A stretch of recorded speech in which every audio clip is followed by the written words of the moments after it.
أعوذ بالله من الشيطان الرجيم بسم الله الرحمن الرحيم قال يا بني لا تدخلوا من باب واحد وادخلوا من أبواب متفرقة وما أغني عنكم من الله من شيء إن الحكم إلا لله عليه توكلت وعليه فليتوكل المتوكلون.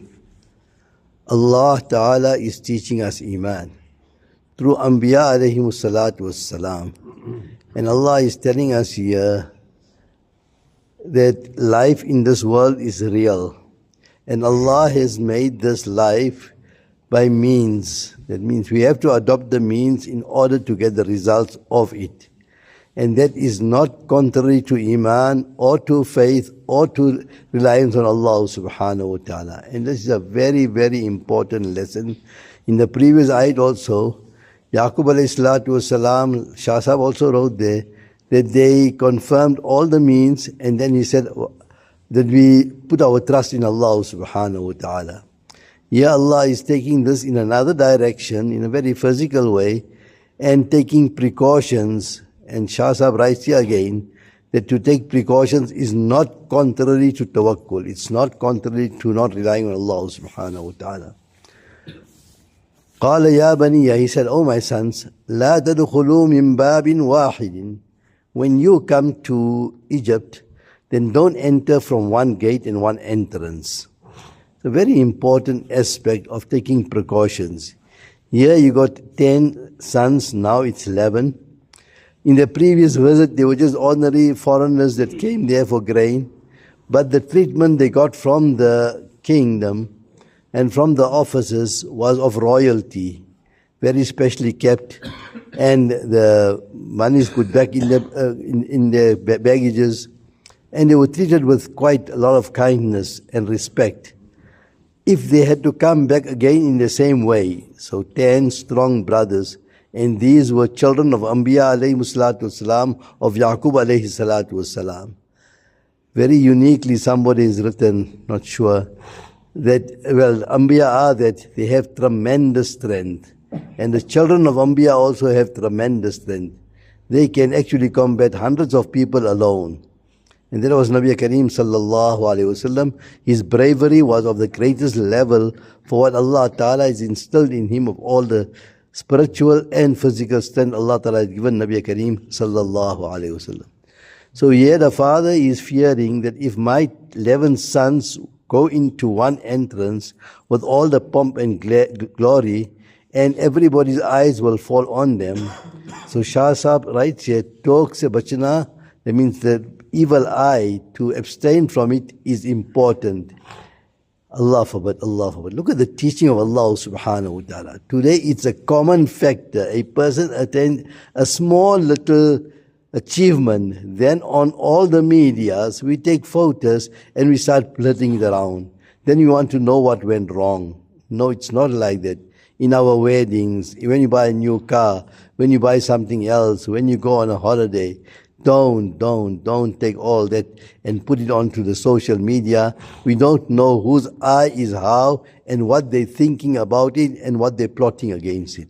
Allah has stopped us from here now. لا تدخلوا من باب واحد.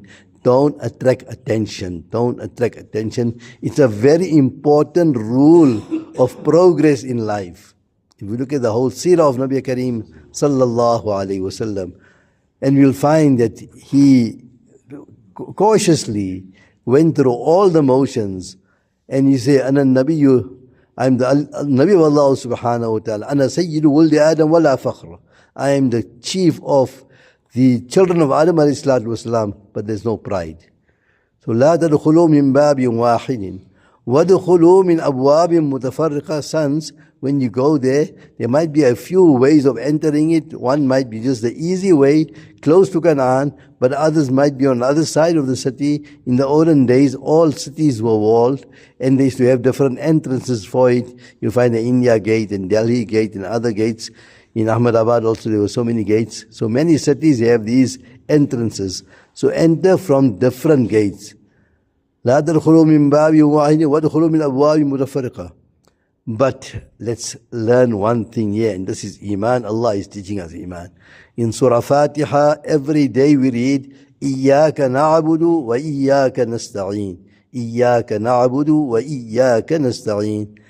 We only seek help from Allah subhanahu wa ta'ala, and for that we only worship Allah subhanahu wa ta'ala. So to worship Allah is the righteous thing to do, and that is Iman. But for our worldly things and even for our ibadat, we need Allah subhanahu wa ta'ala all the time, all the time. قُلْ هُوَ اللَّهُ أَحَدٌ اللَّهُ الصَّمَدُ Allahu Samad. We must be reading the surah maybe 5, 6, 7 times a day. Ponder on the word as-Samad. Everything needs Allah.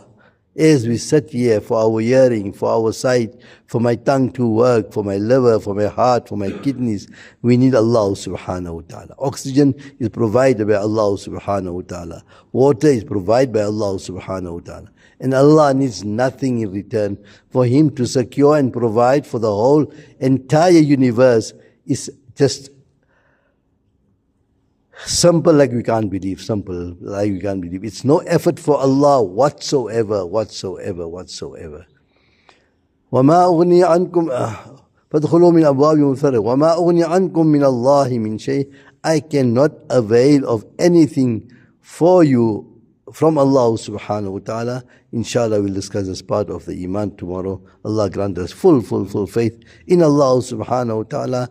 Adopt all the means and rely totally on Allah subhanahu wa ta'ala. Allah give us tawfiq. Ameen.